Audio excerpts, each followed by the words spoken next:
Hi everyone, today I am giving you information on the topic vitreous humor. So let's see what is vitreous humor.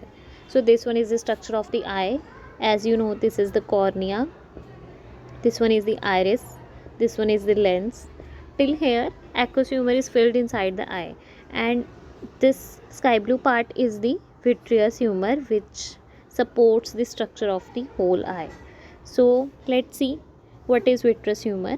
Vitreous is inert, transparent, colorless, jelly like that provides a clear optical medium as well as a pathway of nutrient utilized by the lens and the ciliary body and the retina. So vitreous is inert. Inert means it doesn't react with anything. Transparent, it is transparent in nature.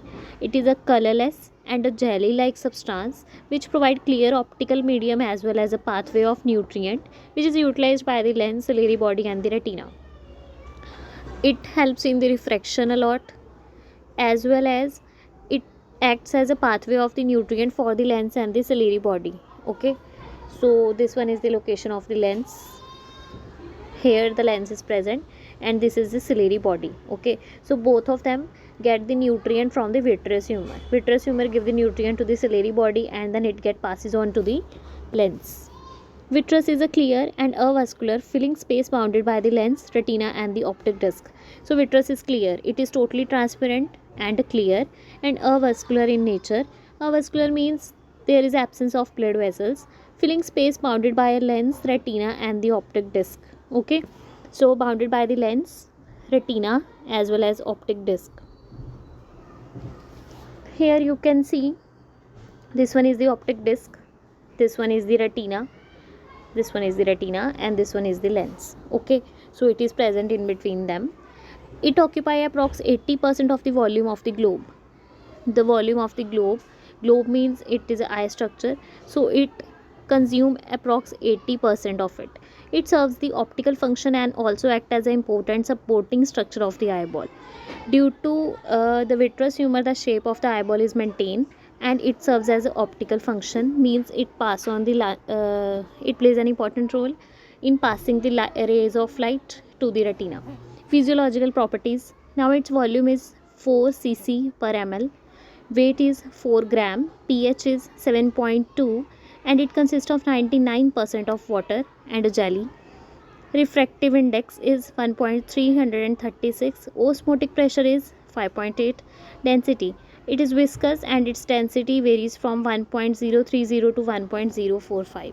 All these are the physiological properties of the vitreous. Function.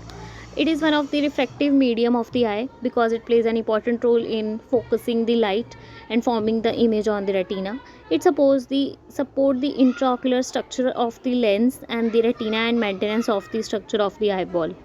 It helps in maintaining the circular structure, spheroidal, oblate, spheroidal shape of the eye and support the intraocular structures by giving the nutrients to the lens as well as the ciliary body. Refraction through the vitreous humor. Now how the light rays get passed on from the vitreous and forming a clear image on the retina. Light rays after passing through the lens, light enters the vitreous humor. So first of all, as we all know, parallel rays of light coming from infinity are focusing. First of all, they are striking on the cornea and then pass on through the vitreous humor and then the lens, and after the lens, that this part is the vitreous humor. After passing through the vitreous humor, they forming a clear image on the retina. Okay, so where it is refractive again towards the central part of the retina. Refraction is due to the difference in density between the lens and the humor. So there is a difference between the density of the lens. Lens has a different refractive index 1.39 to 1.42 and the vitreous humor has a refractive index 1.336. So the vitreous humor plays an important role in the refraction because there is a difference in the refractive indices of the lens as well as the vitreous humor. So it is again very important part. This was the end. Thanks for your patience listening.